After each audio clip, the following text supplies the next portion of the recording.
신규 확진자가 970명을 기록한 가운데 정세균 국무총리는 이행 중인 특별대책의 거리두기 3단계보다 더 강한 방역 조치가 포함됐고 실천이 중요하다면서 현 단계 유지에 무게를 실었습니다.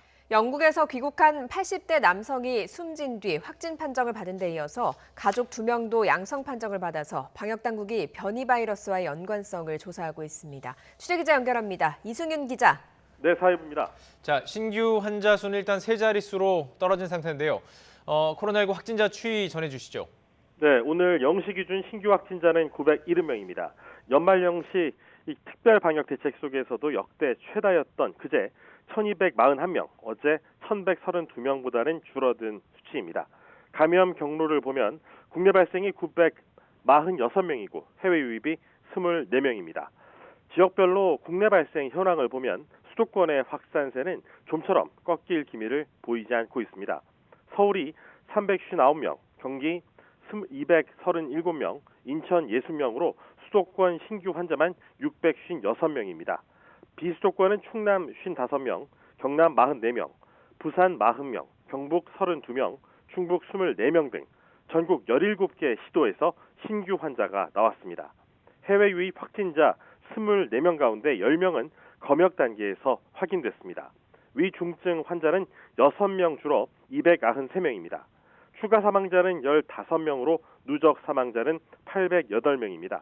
추가 사망자 가운데 80세 이상이 67%였고 70대가 20%, 60대가 13%였습니다.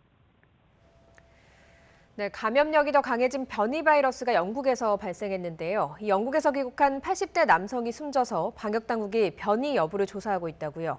네, 그렇습니다. 어제 경기도 고양시 일산병원에서 80대 남성이 숨졌는데요.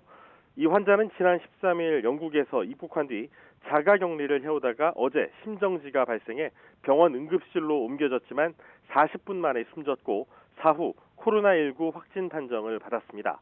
특히 함께 영국에서 입국한 가족 2명도 양성 판정을 받았습니다. 이 가운데 한 명은 숨진 80대와 같은 13일 입국, 다른 한 명은 지난달 8일 영국에서 입국한 것으로 확인됐습니다. 방역당국은 전파력이 강한 변이 바이러스가 발견된 영국에서 입국한 뒤 감염이 확인된 만큼 변이 바이러스 여부를 조사 중인데 다음 달 첫 주에 그 결과가 나올 전망입니다.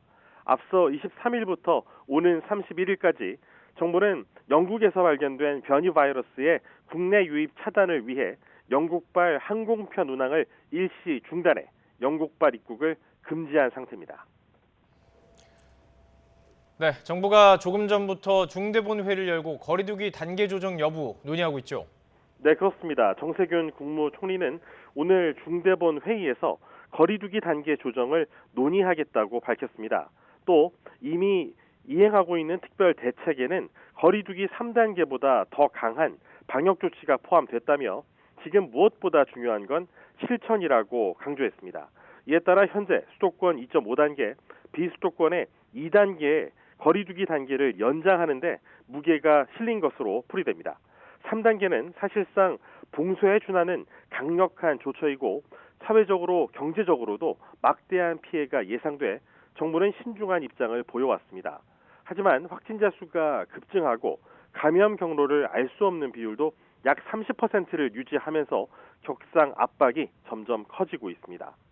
정부는 현재 전국적으로 시행되는 5인 이상 집합 금지 등 연말연시 방역 강화 특별 대책을 준수해달라고 다시 한번 당부했습니다.